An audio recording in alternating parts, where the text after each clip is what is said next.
오늘도 우리 안에 선한 일을 행하시는 우리 삼위일체 하나님께 모든 영광과 존귀를 올려드립니다. 오늘 이렇게 제가 일부 예배에 참석하신 우리 성도님들과 말씀을 나누게 된 것이 저에게는 큰 영광이고 얼마나 큰 기쁨인지 모르겠습니다. 제가 맡고 있는 초등부나 다른 교육부서가 아니라 이렇게 어른 성도님들과 함께 주일 예배에 말씀을 나누는 것이 딱 2년 만입니다. 제가 2년 전에 2016년 그때도 6월이었는데요. 그때도 이렇게 동일하게 강도사 인허를 받은 후에 처음으로 일부 예배 참석해서 우리 성도님들과 말씀의 은혜를 나눴던 그런 경험이 있습니다. 그리고 이제 만 2년이 흐른 후에 이제는 목사 안수를 받고 여러분과 말씀을 나누게 되었습니다. 저를 청년 때부터 지켜봐 주신 우리 서울 영동교회와 그 서울 영동교회와의 만남을 하나님께서 지켜주시고 또 전도사, 강도사를 거쳐서 이제는 목사가 되어서도 여러분과 함께 하나님 나라를 살아가게 하신 하나님께 감사드릴 뿐입니다. 오늘 이 만남을 기다리며 저는 설레기도 하고요, 또 떨리기도 하고요, 기쁘기도 하고요, 그랬습니다. 만남은 그런 것 같습니다. 좋아하는 사람과 만남이 약속되어졌을 때 만남이 이루어지는 순간만 기쁜 것이 아니라 그 만남을 기다리고 또 고대하는 그 순간에도 기쁘고 행복한 것 같습니다. 우리가 함께 좀 떠올려 봤으면 좋겠습니다. 지난주 우리 안에 어떤 만남들이 있었는가, 여러 모양의 만남들이 있었을 텐데 어떤 만남이 제일 기억에 남으시는지 한번 생각해 보셨으면 좋겠습니다. 오랫동안 못 봤던 가족들을 보신 분들도 계셨을 테고, 또 오랜만에 만나는 친구들을 보신 분들도 계셨을 테고, 또 사업적인 파트너들을 만난다고 바쁘셨던 분들도 계셨을 테고, 혹은 같은 교회 구역 식구들을 만나서 차 한잔 하시면서 자녀 문제, 또 가정 문제, 또 신앙의 문제들을 나누셨을 수도 있으리라 생각합니다. 이처럼 만남에는 목적이 동반되기 마련입니다. 길거리에서 우연히 갑작스럽게 만나는 것 외에는 아무 이유 없이 우리가 시간과 노력을 들여서 다른 이와 만날 이유가 없겠죠. 그러다 보니까 우리는 사랑해서, 좋아해서, 오해를 풀기 위해서, 혹은 관계를 만들기 위해서, 그리고 사업을 위해서 등등 우리는 만남을 위해서 이러한 다양한 목적을 이루고자 합니다. 로마서의 저자인 사도 바울 역시 이러한 목적을 가지고 로마의 성도들에게 편지를 썼습니다. 사도 바울이 세 번째 전도 여행 말기에 그 고린도에 머물면서 로마서를 기록합니다. 그는 이 지중해 동부 지역에 대한 사역을 다 끝마치고 로마의 성도들을 만나러 가기를 간절히 원했습니다. 그런데 그때 당시 예루살렘 교회가 가난으로 인해서 큰 어려움을 당하고 있었기 때문에 그 예루살렘 교회의 그리스도인들을 구제하기 위한 이방의 여러 교회들로부터 모아진 그 구제 헌금을, 그 구제 연보를 들고 예루살렘 교회에 직접 사도 바울이 전달해야 됐기 때문에 당장 로마로 갈 수 있는 형편은 아니었습니다. 그래서 대신 나중에 이 서바나, 지중해 서쪽에 있는 서바나인 지금으로 말하면 이제 스페인 선교를 위해서 그때 떠날 때 경유해서 로마를 방문하기로 마음을 먹었고, 이러한 자신의 상황과 기대하는 마음을 가득 담아서 이 로마서라는 편지를 적게 됩니다. 아마 오늘 본문과 이 로마서 전체를 읽어보시면 이 로마서의 저자인 사도 바울이 이 편지를 받게 될 로마 교회 성도들과의 만남을 얼마나 학수고대하고 있으며 또 그 만남을 위해서 그동안 얼마나 인내했는가를 충분히 느끼실 수 있으실 것입니다. 27권의 신약 성경에는 로마서를 포함한 13권의 그 바울의 편지가 포함되어 있습니다. 그리고 우리가 바울 서신이라고 부른 이 13편의 편지들 가운데 로마서를 제외하고는 대부분이 사도 바울이 세운 교회에 보내는 편지이거나 디모데와 같은 후배 목회자들에게 보내는 편지이기 때문에 바울은 그 편지의 수신자들의 상황을 충분히 이해하고 그곳에 있는 문제들과 고민들에 대한 그 성경적이고 복음적인 조언들을 가득 담아서 보내주곤 했습니다. 그러나 오늘 우리가 함께 본 이 로마서에는 다른 서신서들과는 다른 차이점이 있습니다. 그중 가장 큰 차이점이라고 한다면 사도 바울이 이 로마 교회에 가본 적이 없고 바울이 지금 편지하고 있는 로마 교회의 성도들을 만난 적도 없으며 당연히 이 로마 교회를 세운 적도 없었다라는 것이죠. 그래서 바울이 편지할 당시에 이 로마에 있던 교회는 바울과 상관없이 자생적으로 이미 세워진 교회였고, 또 그곳에는 자생적으로 생겨진 그러한 그리스도인들이 이미 있었다라는 것입니다. 당시 세상의 중심이라고 할 수 있는 이 로마에 그리스도인들이 있다라는 그 소식, 그리고 그들이 믿음을 지키고 살아간다라는 이 소식을 들은 바울이 얼마나 흥분되었겠습니까? 그래서 11절을 보게 되면 이런 바울의 마음이 잘 나타나고 있습니다. 먼저 내가 예수 그리스도로 말미암아 너희 모든 사람에 관하여 하나님께 감사함은 너희 믿음이 온 세상에 전파됨이로다 라고 그렇게 고백하죠. 바울은 심지어 기도할 때마다 쉬지 않고 이 로마 그리스도인들과의 만남을 위해서 기도하고, 또 어떻게 해서든지 하나님의 뜻대로 그들에게 갈 수 있는 길이 열리기를 간구하고 또 간구했습니다. 그렇다면 사도 바울이 왜 그렇게도 로마에 있는 성도들을 만나고 싶어 했을까요? 오늘 본문을 살펴보면서 두 가지 정도로 그 이유들을 한번 살펴보고, 또 바울이 그토록 원했던 로마 성도들과의 만남의 이유들을 오늘 저와 여러분들에게 또 어떤 도전으로 우리 성령 하나님께서 말씀하여 주실지 함께 기대함으로 이 말씀을 함께 나누었으면 좋겠습니다. 먼저 바울은 로마 교회 성도들에게 복음의 능력을 나누어 주고 그 복음의 능력으로 교회가 굳건히 서길 원했다라고 말하고 있습니다. 예수님의 부활과 승천 후에 약속하신 성령 하나님께서 강림하시고 그 이후에 폭발적인 복음의 역사들이 제자들을 통해서 일어나게 됩니다. 베드로와 요한을 비롯한 예수님의 제자들, 그리고 바울과 바나바와 같은 사도들을 통해서 유대인들뿐만 아니라 이방 나라들에게도 복음이 전파되기 시작합니다. 이들 가운데 이 사도 바울은 여러 차례에 걸친 이 선교 여행을 통해서 유대 지역을 넘어서 지중해 연안에 있던 그 로마가 다스리고 있던 로마 치하에 있던 나라들을 방문하고 그들에게 복음을 전하는 일에 최선을 다했습니다. 그를 통하여서 이방 나라의 수많은 교회들이 세워지기까지 했습니다. 하지만 로마 교회와 같이 그 복음에 반응하여서 자생적으로 생겨난 교회들도 있었죠. 바울은 비록 자신이 세운 교회는 아니었지만 그들을 위해서, 이와 같이 사도들의 가르침 없이 생겨난 이 교회들을 위해서 할 수 있는 자신의 역할들을 발견하기 시작합니다. 오늘 본문 11절을 보게 되면 바울은 어떤 신령한 은사를 그들에게 나누어 줌으로써 그들의 믿음을 견고하게 해주길 원하고 있음을 알 수 있습니다. 여기에 기록된 어떤 신령한 은사라는 것은요, 바울이 12장 6절에서 8절에서 말하고 있는 그런 다양한 은사들 가운데 한 가지를 말한다라고 보기보다는 바울이 로마 교회 성도들에게 나누어 주고자 했던 이 신령한 은사가 아마 문맥상으로 볼 때 복음 그 자체를 의미한다라고 생각되어집니다. 바울은 본문 1장 1절에서 볼 수 있듯이 하나님께서 자신에게 맡기신 사명이 무엇인지 분명히 알고 있었던 사람이었습니다. 그리고 자신이 전해야만 했던 이 복음이란 것이 정확히 무엇이며, 그리고 그 복음에는 어떠한 능력이 있는지 잘 알고 있었던 사람이었습니다. 왜냐하면 바로 바울 그 자신이 그 복음의 능력을 경험했던 사람이었기 때문이었죠.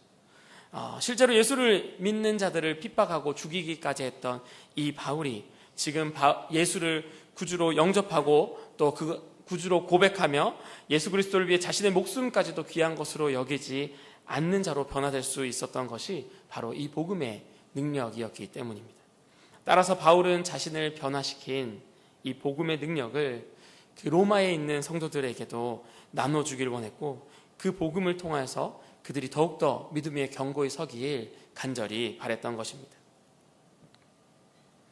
이와 같이 교회를 굳건히 세우는 이 복음의 능력이, 그리고 이 복음의 능력에 대한 바울의 확신과 열정은 오늘날 우리 교회들에게도 절실히 필요한 가장 중요한 것임을 저는 믿습니다. 급변하는 시대 가운데 가나안 성도들이 늘어가고 있습니다. 가나안 성도들은 다 아시다시피 안 나가 성도들이죠. 교회 안 나간다 그래서 그것을 뒤집어서 우리가 가나안 성도라고 부르기 시작했습니다. 이 가나안 성도들과 또 다음 세대들조차 저희는 자신들의 입술로 이제는 부모의 신앙에서 벗어나 자신들의 입술로 자신의 신앙을 고백하길 원하는 그 시기에 오히려 예수 그리스도를 부인하고 교회를 떠나길 원하는 그 다음 세대들을 보면서 한국 교회들에게 그리스도의 몸된 교회로 굳건히 세워지기 위해 필요한 것은 다름 아닌 이 복음이며 이 복음의 능력이다라는 것을 오늘 바울 사도를 통해서 하나님께서 말씀하고 있다라고 믿습니다. 교회를 세워가기 위해 셀 수 없이 많은 양육 프로그램들과 제자 교육이 생겨나고 있지만 정작 교회를 굳건히 세우기 위해서 가장 필요하고 가장 중요한 이 복음은 교회 안에서 쫓겨나고 있는 실정입니다. 왜 그럴까요? 너무 쉽다라는 것이죠. 이미 배웠다라는 것입니다. 그런데 복음은 배움에서 그칠 수 없습니다. 복음은 한번 배우고 수료하거나 졸업할 수 있는 어떤 학문이 아니기 때문입니다. 오늘 우리가 본 말씀 15절에 보면요, 바울은 복음을 부끄러워하지 않는다라고 말했습니다. 당시 로마는 세상의 중심으로서 수많은 철학과 서적들과 가르침들이 넘쳐나는 곳이었습니다. 하지만 사도 바울은 이 모든 가르침들보다 복음이 가장 능력 있는 것으로 여기고 확신했습니다. 복음은 날 위해 죽어주시고 우리에게 새 생명을 주신 예수 그리스도 그 자체이기 때문입니다. 복음은 우리 삶의 주인이 하나님이심을 매 순간 깨닫게 해줄 뿐만 아니라 우리가 하나님의 백성으로서 세상의 가치가 아닌 하나님 나라의 가치를 따라 살아갈 수 있도록 성도된 우리의 삶의 방향성을 점검하여 주고 또 가르쳐 주는 것이기 때문입니다.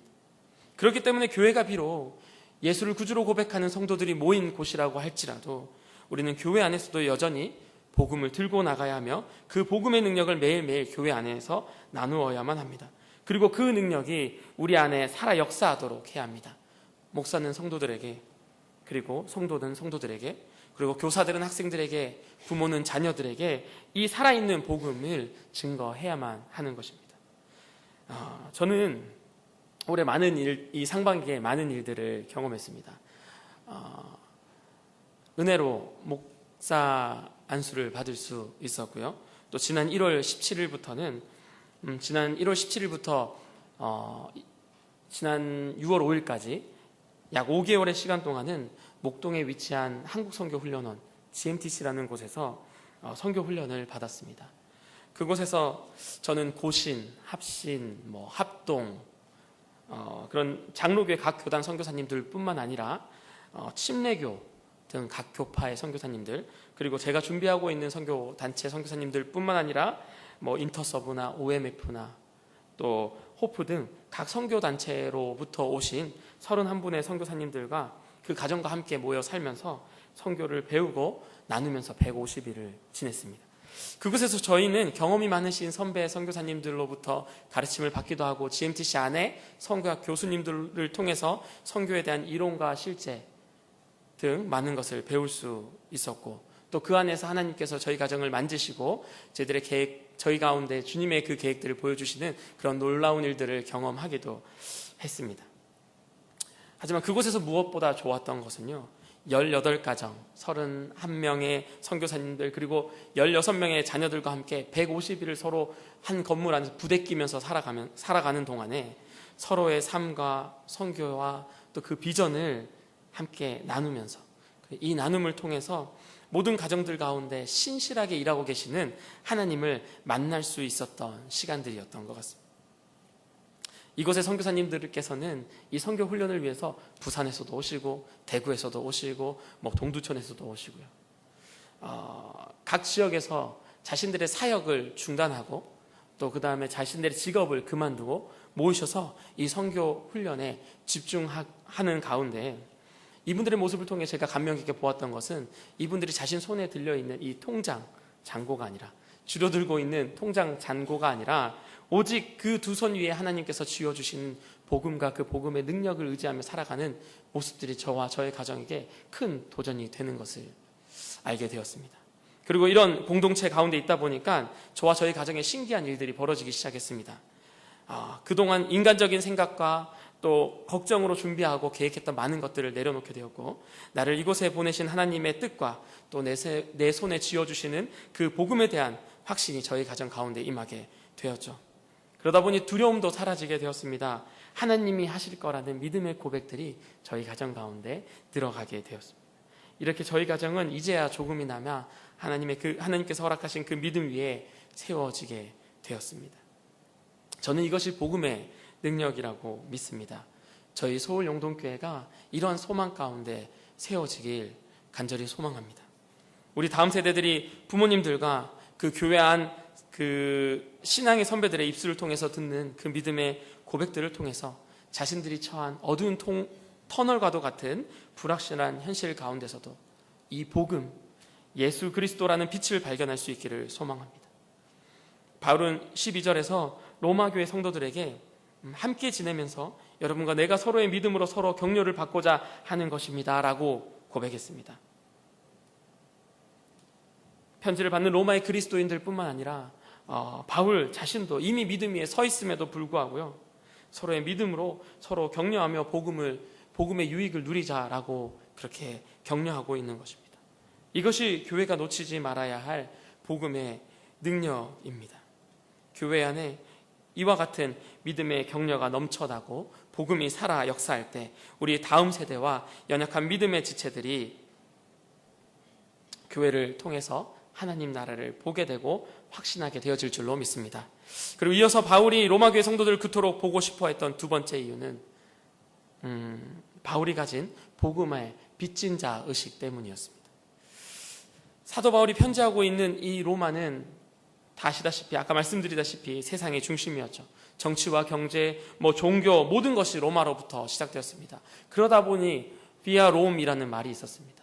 당시 1세기 지도를 보면 모든 길들이 로마를 통해서 통하는 것이 아니라 그냥 로마로부터 뻗어나가는 것을 우리가 확인할 수 있습니다. 그런데 사도 바울의 눈에는 이 로마가 전혀 멋있지 않았습니다. 오히려 죽어있는 도시와도 같았습니다.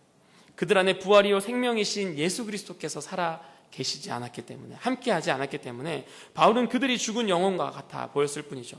로마가 아무리 빛나 보이고 생명력이 넘쳐 보이고 그 겉모습은 부족함 없이 보일지라도 바울의 눈에는 그 도시는 빛도 없고 어두운 터널과도 같은 도시일 뿐이었습니다. 바울이 목숨을 걸고 복음을 전할 수밖에 없었던 이유가 바로 여기에 있었습니다. 바로 자신의 눈앞에 죽은 자들이 돌아다니기 때문에 목숨을 걸고 복음을 전하기 시작하는 것입니다. 막 자신들은 자신의 지식을 뽐내며 이 로마 도시에서 살아가고 있지만 이 바울의 눈에는 자신의 눈앞에 돌아다니는 이 사람들이 그저 죽은 좀비가 돌아다니는 듯 그렇게 보이기 때문이었습니다. 사도 바울은 복음의 생명력에 대해 누구보다 잘 알고 있는 사람이었거든요. 그래서 사도 바울은 자신을 소개할 때도 갈라디아서 1장 1절에서처럼 사람들에게서 난 것이 아니요 사람으로 말미암은 것도 아니요 예수 그리스도와 그를 죽은 자 가운데서 살리신 하나님 아버지로 말미암아 사도된 바울은 이라고 소개합니다. 바울은 자신을 살리신 분이 예수 그리스도이심을 알았고 그 예수 그리스도를 살리신 분이 하나님이심을 알았습니다. 그렇기 때문에 그 생명이신 예수 그리스도를 전함에 있어서 그 어떤 부끄러움이나 연약함도 없었고 오히려 담대함과 용기를 가지고 복음을 전할 수 있었던 것이죠. 그렇다면 사도 바울이 이 복음을 전할 때는 세상에 복음을 전하기에 적합하고 안전한 세상이었을까요? 제가 이 선교 훈련을 받으면서 이슬람에 요즘에도 벌어지고 있는 일들을 들은 적이 있습니다.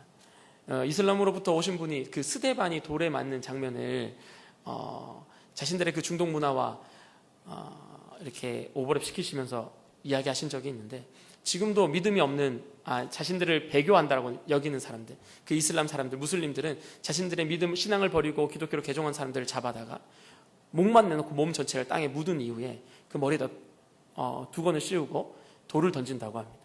그럼 그 두건을 벗겼을 때 피투성이가 되어 있는 것이죠. 우리가 사도 바울, 이 스데반 집사의 그 죽음을 생각할 때 그냥 돌에 맞아서 아픈데 저들 용서하십시오 하나님, 이렇게 생각하는 것으로 여길 때가 많지 않았습니까? 그런데 그분은 그렇게 생각하지 않았습니다. 스데반도 동일하게 얼굴의 형체를 알아볼 수 없을 정도로 피투성이가 되면서도 그들을 용서했을 것이라고 말하는 것을 보면서 제가 많은 눈물을 흘렸던 기억이 납니다. 사도 바울이 복음을 전하던 시대가 그런 시대였다라는 것입니다. 사도행전 20장을 보면 오직 성령이 각 성에서 내게 증언하여 결박과 환난이 나를 기다린다 하시나 라고 말합니다. 바울이 복음을 전하던 시대가 바로 이러했다라는 것이죠. 결박과 환난이 기다리던 시대라는 것입니다. 그럼에도 불구하고 사도 바울이 두려워했던 것은 자신 앞에 기다리고 있던 결박과 환난이 아니었습니다. 오히려 사도 바울은 자신이 하나님께로부터 전하라고 넘겨받은 이 복음을 전해주지 못하게 될까 두려워했다라는 것이죠. 사도 바울이 봤을 때 지금 멀쩡하게 걸어다니는 저 사람들의 끝이 보이고 있었기 때문에 저 죽어있는 영혼들에게 살아있는 예수 그리스도를 전해야만 하고, 그것이 바로 하나님께서 자신에게 주신 사명이라고 여겼습니다. 이것이 오늘날 저희 교회들에게 많은 도전을 준다라고 믿습니다. 시대가 많이 변하듯 교회도 많이 변했습니다. 물론 다행히 그 안에 진리는 그대로 있지만 전도의 방법도 제자의 교육의 방법도 빠른 시대만큼이나 빠르게 변해왔습니다. 이전에는 학교 마칠 때 저희가 모두 띠를 띠고 사탕 들고 가서 복음 전하지 않았습니까? 제가 울릉도에 있을 때 제가 울릉도에 아버지께서 이렇게 목회하실 때 있으면 저희 주일학교가 한 20명인데요. 성경학교를 아이들 방학식 할 때 맞춰서 합니다. 그러면 그날 가서 띠를 두르고 사탕만 들고 가면요, 성경학교 시작할 때 50명으로 시작할 수 있습니다. 그 아이들 다 데리고 와서 성경학교 시작하는 것입니다. 제가 어릴 때만 해도 제가 청년 때만 해도 그런 시대였는데, 지금은 어떻습니까? 막무가내로 학교 들어가면요, 바로 교장실로 끌려갑니다. 그래서 교장 선생님과 학교 때에도 하지 않았던 면담을 하게 됩니다. 그리고 이전에는 노방 전도를 하면서 찬양을 많이 부르곤 했는데, 그렇게 되면 항의도 많이 들어오고요. 그리고 요즘에는 이단들의 전도 방법과 겹치게 되면서 교회 이미지를 제고한다고 그런 전도 방법을 선호하지 않기도 합니다. 물론 학교가 막는데 담 넘어서라도 들어가야 된다, 그렇게 말씀드리는 것은 아니고요. 또 다들 귀 막고 이마 찡그리는데, 눈살을 찌푸리는데 큰 소리로 그래도 노방 전도하고 찬양해야 된다라고 말씀드리는 것도 아닙니다. 하지만 우리가 그 영혼에 대한 바울이 가지고 있던 그 거룩한 부담감만은 절대로 잃어버리지 말아야 한다는 것입니다.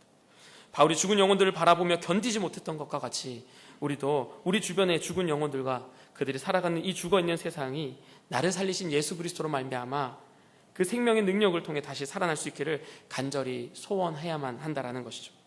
그래서 바울은 자신을 빚진 자라고 했습니다. 빚이 무엇이죠? 갚아야 하는 무엇인가를 지닌 사람을 말하는 것이죠. 그럼 바울은 무엇을 빚진 것입니까? 그것은 바로 이 죽어있는 세상 가운데, 열방 가운데 전해야 할 그 생명의 복음이었습니다. 바울은 복음의 빚진 자였던 것이죠. 바울이 이것을 빚졌다라고 할 수밖에 없었던 이유는 부활하신 예수 그리스도의 생명의 복음이 나를 통해서 다른 죽어있는 영혼들에게 전해질 수 있도록 맡겨졌는데, 그 복음을 전하지 않고 갖고만 있다면 그것을 전할 때까지 자신이 빚진 자가 된다라는 것이었습니다. 그렇다면 그 빚을 어떻게 떨쳐버릴 수 있습니까? 그 복음을 죽어있는 자들에게 전하기만 하면 되는 것입니다. 사도 바울은 이렇게까지 이야기합니다. 고린도전서 9장 16절에 내가 복음을 전할지라도 자랑할 것이 없음은 내가 부득불할 일임이라. 만일 복음을 전하지 아니하면 내게 화가 있을지어다. 바울의 사명감은 이 정도였습니다. 이 복음을 내가 열방 가운데 전하지 않으면 내가 다시 하나님 만나는 그날에 하나님께 혼이 날까 걱정이 된다라는 것입니다. 왜? 할 일을 하지 않았기 때문에. 하나님께서 전해라고 한 것을 전하지 않았기 때문에. 오늘 저와 여러분은 혹시 우리에게 맡겨진 이 생명의 복음과 그 복음을 전해주어야 할 죽어있는 영혼들을 너무도 쉽게 여기고 그냥 지나쳐 버리지는 않는지 한번 돌아볼 수 있었으면 좋겠습니다. 눈에 보이는 세상에 주눅들지 않고 오히려 호화롭고 화려한 생활을 누리며 살아가는 저들이지만, 정작 죽어있는 이와 같은 저들에게 당당히 내가 가진 이 생명의 복음을 들고 나아가서 이 생명을 전해줄 수 있는 저와 여러분이 되었으면 좋겠습니다. 사랑하는 성도 여러분, 오늘 바울이 로마 교회의 성도들과의 만남을 고대하고 기대하는 모습을 통해서 어떤 생각이 드시고 누가 생각나셨는지는 제가 알지 못합니다. 그러나 복음이 필요한 시대임을 입이 아프게 말하면서도 정작 어디로 이 복음을 들고 나아가야 할지 몰랐던 우리들의 모습을 하나님께서 돌아보게 하신 줄 믿습니다. 우리가 복음을 들고 나가야 할 곳은요, 우리가 밟는 모든 땅입니다. 그곳이 교회이더라도 우리는 복음을 들고 나아가야 합니다. 그곳이 세상이라면 우리는 더더욱 그곳에 복음을 들고 나아가야 합니다. 아버지께서 맡기신 우리 손에 쥐어주신 그 복음은 가만히 들고 있어라고 주신 것이 아니라 복음을 들고 나아가라고 주신 것임을 믿으시길 바랍니다. 하나님은 지금 우리가 예배드리고 있는 바로 이 교회가, 이 교회로부터 복음이 나누어지고 그 복음의 능력으로 교회가 굳건히 세워질 때 기뻐하실 줄 믿습니다. 그리고 성령 하나님께서 우리 안에 주어진 그 복음에 대한 그 사명에 대하여 다시금 돌아보게 함으로써 바울과 같이 복음의 빚진 자의 심정으로 지금 나에게, 지금 이 설교를 듣는 이 순간에 기억나게 하신 그 죽어있는 영혼들에게 이 복음을 전할 수 있는 능력을 우리에게 함께 허락하시는 줄로 믿습니다. 때론 우리가 간절히 전하고자 할 때에도 모든 길이 막히고 나아갈 그 방법을 도무지 찾을 수 없는 상황을 만나게 될 수도 있습니다. 하지만 때를 따라서 길을 막으시는 하나님께서 또한 때를 따라서 길을 열어주시는 분이심을 믿으시며 주님께서 보여주시는 그 열린 길을 향하여 순종함으로 그리고 간절함으로 나아갈 수 있는 바울과 같은 복음을 들고 부르신 곳 어디든 나아가는 그런 사명자의 삶을 사는 저와 여러분들의 삶이 될 수 있기를 주님의 이름으로 축복합니다. 저희가 이 시간 함께 기도했으면 좋겠습니다.